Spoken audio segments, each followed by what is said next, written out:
چه دعای زیبایی است از یه جوان خوشتیپ، خوشندام، خوش صورت. خدایا این اندام زیبا را با ایمان زینت ببخش. وقتی که زلیخا به یوسف گفت هی تلک، 3 چیز ما داریم مقام، داریم مال، داریم جمال. این 3 تا اگر کمال همراهش نباشه به انسان خیانت میکنه. مال اگر کمال نباشه آدمو مغرور و خودخواه و متکبر و سرکش میکنه و ظالم میکنه. جمال اگر کمال همراهش نباشه به آدم خیانت میکنه. و مقام اگر که کمال همراهش نباشه نمرود و فرعون زمان میشه آدم، مثل این بوشی که خوشش میاد خون ببینه. براش مهم نیست که 1 میلیون کودک در افغانستان یا در عراق یا در جاهای دیگه قتل عام بشن، یا در بوسنه هرزگوین یا در جاهای دیگه. وقتی که زلیخا مثل گرگی به دنبال یوسف دوید، میخواست اونو بدره، گفت هی تلک، من آماده ام برای حمله ور شدن. یوسف جمال داشت اما کمال یوسف جمالشو کنترل کرده بود. یوسف گفت معاذ الله، پناه به خدا. این بهش میگن کمال. چطوری جمال رو کنترل کرد؟ کسی که ته چاه بود، کسی که در چنگال زلیخا بود، رسید با این کمالش به خزائن مصر.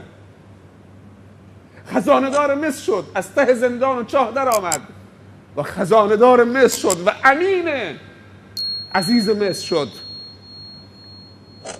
این نتیجه تقوا و طهارت و پاکی است.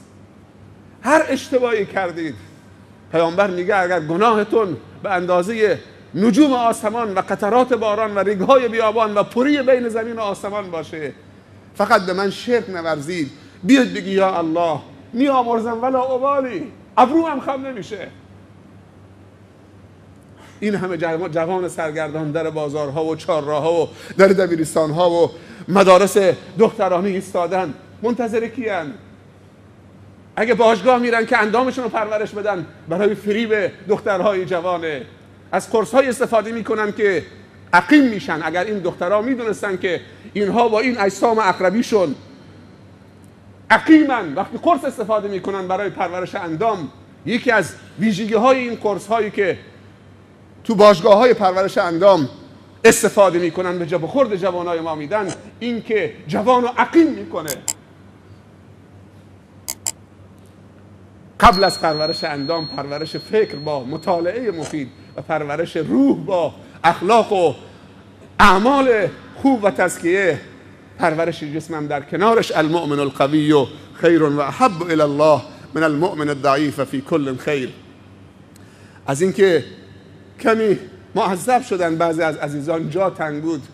خواهرها و برادرها، من اگه بخوام معذرت خواهی بکنم دیگه معذرت میخوام، ولی دست ما نبود حقیقتا، به خاطر که غیر پیش بینی شده بود و هر شب 5 صف 6 صف بود. امشب چون فردا تعطیله این همه عزیزان رو آوردن و اگر بفهمیم که هر شب این جمعیت میاد، قطعا یه برنامه، یک راه چاری انشالله، یا میریم تو مسجد جامعه بالاخره، یا یه برنامه‌ای که بالاخره دیگه شرمنده این همه دوستانی که برگشتن و سر پای ایستادن نباشیم. ولی امشب معذرتاً یعنی حقیقتاً برای ما غیر قابل پیش بینی بود.